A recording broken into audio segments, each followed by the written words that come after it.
GST दरों में सुधार कर जहां आम लोगों को राहत मिली, वहीं विकास को भी नई रफ्तार मिली। इसे लेकर लखनऊ में बड़ा कार्यक्रम है, जिसमें सियासत, उद्योग जगत से लेकर दूसरे सेक्टर के लोग भी शामिल हैं। मार्गदर्शन में, आदरणीय योगी जी के मार्गदर्शन में सर ने उत्तर प्रदेश को नई ऊंचाइयों पे पहुंचाया है और एक राजनीतिक के रूप में लगातार 9 बार चुनाव जीतना असंभव कार्य है जो सर ने किया है। 36 वर्षों से लगातार विधायक, मतलब आप सोचिए कि कितना कमिटमेंट है, पब्लिक को कितना विश्वास है। ये विश्वास तभी जागृत हो सकता है जब व्यक्ति दिल का साफ हो और जिसकी कथनी करनी में कोई फर्क ना हो और अपने शब्दों के लिए प्रतिबद्धता हो। ऐसे हैं आदरणीय सुरेश खन्ना साहब। मैं तो धन्य हो जाता हूं जब सर हमको समय दे देते हैं। मैं तो सर का हृदय से बहुत बहुत आभारी हूं सर, आपने सरोजनी नगर को समय दिया।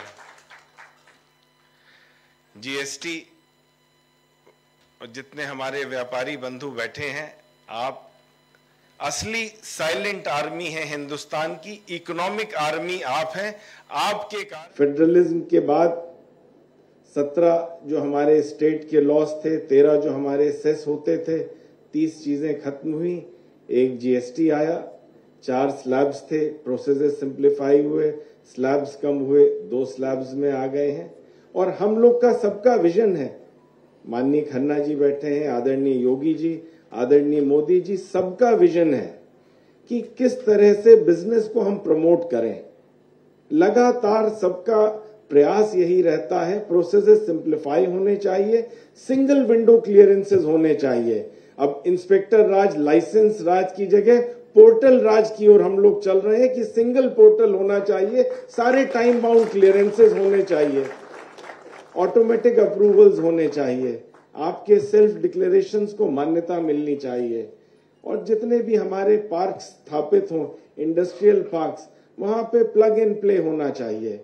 आप जाइए, अपनी इंडस्ट्री यूनिट स्थापित शुरू करिए, आपको बिजली, पानी, सड़क, किसी की कोई समस्या नहीं, सारी चीज सिंगल अप्रूवल्स में मिले। सर का भी यही लक्ष्य है। दूसरा, इजी क्रेडिट अवेलेबल होना चाहिए, इजी जो है अवेलेबिलिटी होनी चाहिए रिसोर्सेज की। लगातार सर उसके लिए कार्य कर रहे हैं। उत्तर प्रदेश में जितने कॉम्प्लेक्स लॉस थे उनको कम किया गया है। ईज ऑफ डूइंग बिजनेस में हमारा उत्तर प्रदेश 14वें से दूसरे स्थान पे आ चुका है। आज 1,35,000 करोड़ जीएसटी कलेक्शन उत्तर प्रदेश से हो रहा है। और ये जो जीएसटी रिफॉर्म्स की आज हम बात कर रहे हैं, जीएसटी रिफॉर्म्स का परिणाम ये है, 65 लाख हमारे जो हैं करदाता थे, आज बढ़ के हमारा बेस 1.5 करोड़ हो चुका है। और 82,000 करोड़ जो जीएसटी कलेक्शन होता था, peak collection 2,20,000 crore per month पहुंच चुका है। कितना धन्यवाद व्यापारियों को दूं, मेरे पास तो शब्द नहीं है। आप असली हिंदुस्तान की रीढ़ हैं, आपके कारण हिंदुस्तान नई ऊंचाइयों को छू रहा है और एक स्वर्णिम भविष्य की ओर हम लोग सब अग्रसर हैं, जिसमें सबसे ज्यादा योगदान मैं पुनः कहूंगा आप लोगों का है। और सरोजनी नगर तो मेरा परिवार है। यहाँ आदरणीय विरमानी जी, आदरणीय गौड़ साहब, जितने लोग बैठे हैं, आदरणीय गहलोत साहब, जितने गौतम आहूजा जी, हमारे जितने व्यापार मंडल आए हैं, सबका मैं बहुत हृदय से आभार व्यक्त करता हूँ। और जैसा आदरणीय शंकरी जी कह रहे थे, सब लोग कह रहे थे, ये सभा आज इसीलिए है कि आपके जो भी रिप्रेजेंटेशंस हैं, जो भी आपको जीएसटी से संबंधित या अदरवाइज फाइनेंस से रिलेटेड या प्रदेश के विकास से रिलेटेड जो भी आपके मन में विचार हैं, जो भी आपकी योजनाएं हैं, उन योजनाओं को हम एकत्र करेंगे, आदरणीय सुरेश खन्ना जी के सामने हम लोग पेश करेंगे। और सर से बड़ा विजनरी मैंने आज तक मंत्रियों में नहीं देखा है, जितना सर कार्य करते हैं। जो सर का विजन है, ये उत्तर प्रदेश को सर्वोत्तम प्रदेश बना के ही सर रुकेंगे। एक बार मैं समय बहुत नहीं लूंगा, आदरणीय खन्ना जी हम लोगों के बीच हैं। सर ने पूरा जीएसटी को ड्राइव किया है और उत्तर प्रदेश का, जैसा मैंने कहा, आज 11.6% हमारी ग्रोथ रेट है। आज हम हिंदुस्तान का फास्टेस्ट ग्रोइंग स्टेट है उत्तर प्रदेश। 9 कंसेक्टिव बजट आदरणीय खन्ना जी ने दिए हैं। तो आज हम नई ऊंचाइयों को छू रहे हैं। सर के पास विजन है, सर के पास उसको इम्प्लीमेंट करने की क्षमता है और सर लगातार प्रयास करते हैं उत्तर प्रदेश आगे बढ़े, असमानता दूर हो और हमारा प्रदेश नई ऊंचाइयों को छुए।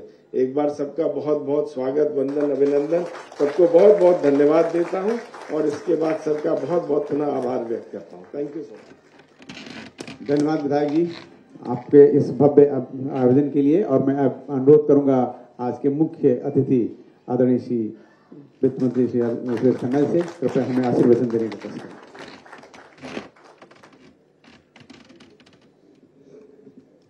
बहुत बहुत धन्यवाद पुष्कर जी।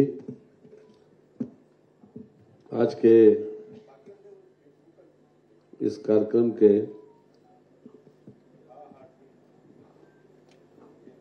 संयोजक सम्माननीय डॉक्टर राजेश्वर सिंह जी, मंच पर विराजमान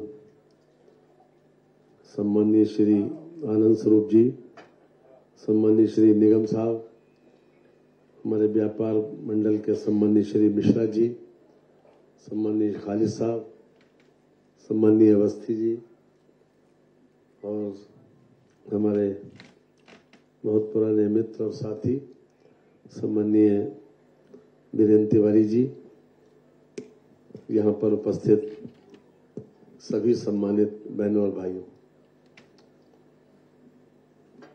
सबसे पहले मैं बधाई देना चाहता हूं भाई राजेश्वर सिंह जी को कि उन्होंने लखनऊ की पूरी क्रीम इकट्ठा की है यहाँ पर। और मैं समझता हूं कि लोगों को इस बात की जिज्ञासा भी थी कि उसके बारे में चूंकि नई व्यवस्था आई है कि और ज्यादा जानकारी मिले, और जिस तरह से उन्होंने एनालाइज किया, एक्सपर्ट ओपिनियन भी, लोगों की राय भी, और हम किस स्थिति से गुजर रहे हैं इसके बारे में भी, तो मैं भी उसमें कुछ ऐड करना चाहूंगा, इसलिए मुझे भी बुलाया गया। बहनों और भाइयों, व्यापारी समाज की ये मांग थी कि वन नेशन वन टैक्स हो। ये सरकार की मांग नहीं थी, क्योंकि सरकार जहां जहां जीएसटी लागू हुआ, दुनिया के 60 देशों में सरकार लौट के नहीं आई। यहां पर भी जब जीएसटी लागू हुआ था तो तमाम तरीके के लोग इसी तरीके की बातें करते थे, लेकिन आप जानते हैं कि Modi ji he is a versatile genius, और जिस तरह से उन्होंने इस देश को सजाया और संवारने की कोशिश की है, मैं समझता हूं कि इतनी कठिन परिस्थिति में उन्होंने देश को कहां से कहां पहुंचाया। जो लोग ज्यादा जानकारी रखना चाहते हैं उनको ज्यादा जानकारी है, नहीं तो कॉमन आदमी भी ये महसूस करता है कि सत्ता हो तो ऐसी ही होना चाहिए। ऐसे भी लोग जो उनको वोट नहीं देते, किसी मजबूरी बस, चाहे वो पार्टी का बंधन हो, विचारधारा का बंधन हो या दूसरे कारण, लेकिन वो भी मोदी में कमियां निकाल पाना मुश्किल पाते हैं अपने आप में। और ये सही मायने में एक शायर ने कहा था कि लोग कहते हैं बदलता है जमाना अक्सर, और मर्द वो हैं जो जमाने को बदल देते हैं। उन्होंने पब्लिक परसेप्शन बदला, और पब्लिक परसेप्शन कभी एक दो घटनाओं से नहीं बदलता। लगातार चेन ऑफ इवेंट्स ऐसी हो, लगातार ऐसे क्रियाकलाप हो, इसकी वजह से आज पब्लिक परसेप्शन बदला है। जब कोई नई व्यवस्था लागू होती है तो एकदम से उसके लिए नहीं कहा जा सकता कि वो फूल प्रूफ हो जाएगी, और यही स्थिति जीएसटी काउंसिल के संबंध में थी। लेकिन एक ऐसा अभिनव प्रयोग है कि जो पार्लियामेंट में जो आप देखते हैं अप्रोर, जरा जरा सी बात के ऊपर बायकाट होता है, शोर शराबा होता है, बायकाट होता है, और फिर उसके बाद घंटों और हफ्तों पार्लियामेंट नहीं चल पाती।